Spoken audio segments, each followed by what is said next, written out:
Sometimes, love doesn't cross oceans, it crosses borders.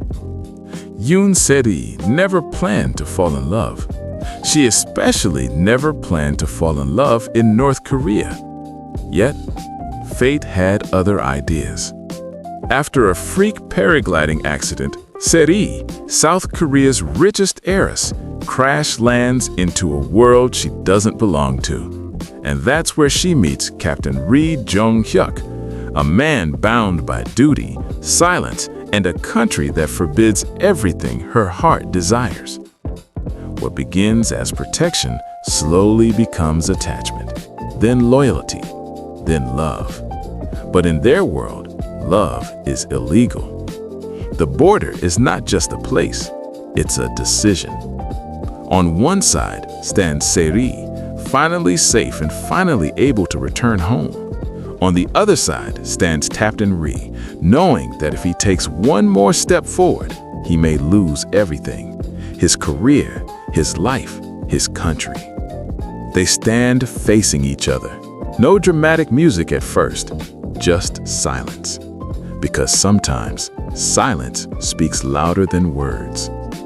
Se-ri asked him to come with her, not loudly, not desperately, but softly, because she already knows the answer. Captain Ri doesn't hesitate because he doesn't love her. He hesitates because loving her means letting her go. And then he takes that step. One step into forbidden territory. One step fueled by love, not logic. For a moment, the world freezes. Two people, one line, a love that shouldn't exist. They don't kiss, they don't make promises. They simply look at each other, as if memorizing every detail, in case this is the last time. Se-ri returns to South Korea. Everything is familiar again. Her company, her house, her wealth. Yet something is missing, because survival is not the same as living. Captain Ri returns to North Korea, back to routines, responsibilities, and silence. But love doesn't disappear just because distance exists. Every object reminds them of each other. Every quiet moment hurts more than words ever could. The story doesn't rush healing. It lets the pain sit. It shows us that sometimes the hardest goodbyes are the ones that make the most sense. Years later, fate intervenes again. Not through war, not through chaos, but through Switzerland, a neutral ground, a place without borders.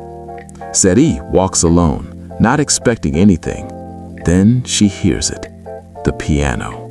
The same melody, the same hands, the same man. Captain Ri. No uniforms, no politics, no danger. Just two people who never stopped loving each other. They don't run, they don't cry immediately. They walk toward each other slowly, as if this moment might disappear. This reunion isn't loud, it's quiet, mature, earned. Because love that survives distance, fear, and sacrifice doesn't need grand gestures. It only needs presence. They don't live together forever. There is no fairy tale ending where borders vanish. Instead, they meet once a year. Limited time, limited place, but unlimited love. And that's the lesson. This story isn't about perfect endings. It's about real ones. Sometimes love doesn't mean staying. Sometimes it means choosing each other, even when the world says you shouldn't. Because the most powerful love stories aren't the ones that last forever. They're the ones that are worth waiting for. Before the border ever appears, before the goodbye that breaks everything, there is a quiet transformation happening. Se-ri arrives in North Korea as a stranger, a woman defined by money, control, and survival. But slowly, that world strips her down. There are no assistants, no luxury, no safety net. Only people who have less than her, yet somehow give more. Through Captain Ree's village, Sari learned something she never had in the South: belonging. Not because of status, not because of power, but because she is human.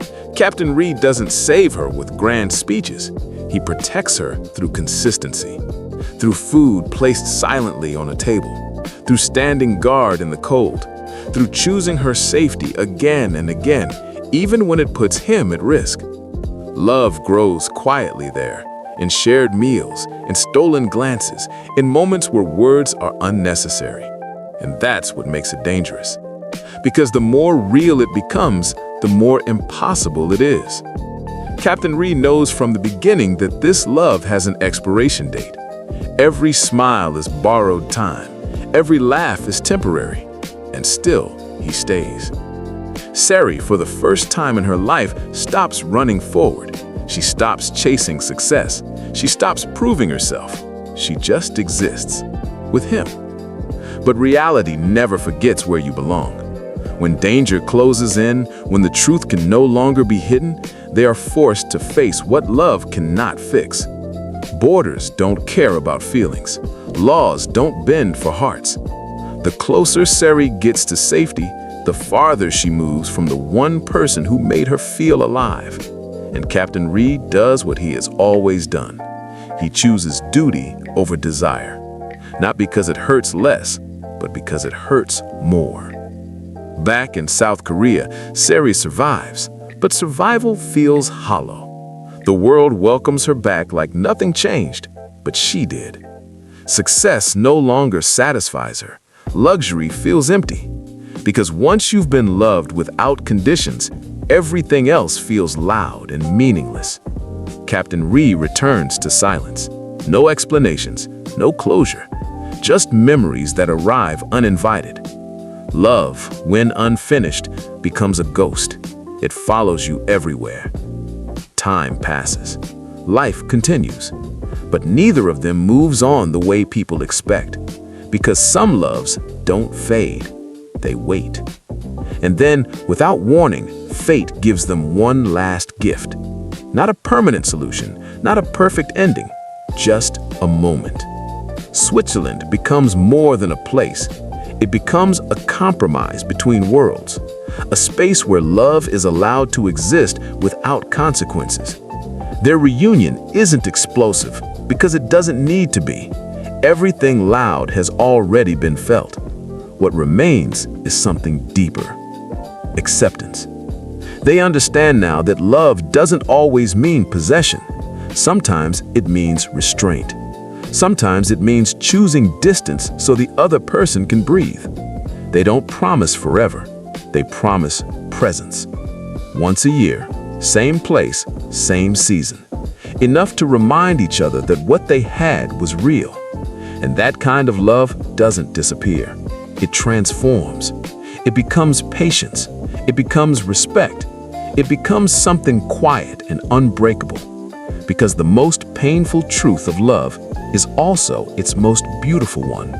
That even when it can't stay, it can still be enough.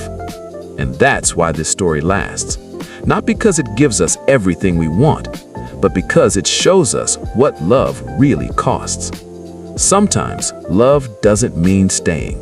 Sometimes it means choosing each other even when the world says you shouldn't. Because the most powerful love stories aren't the ones that last forever. They're the ones that are worth waiting for.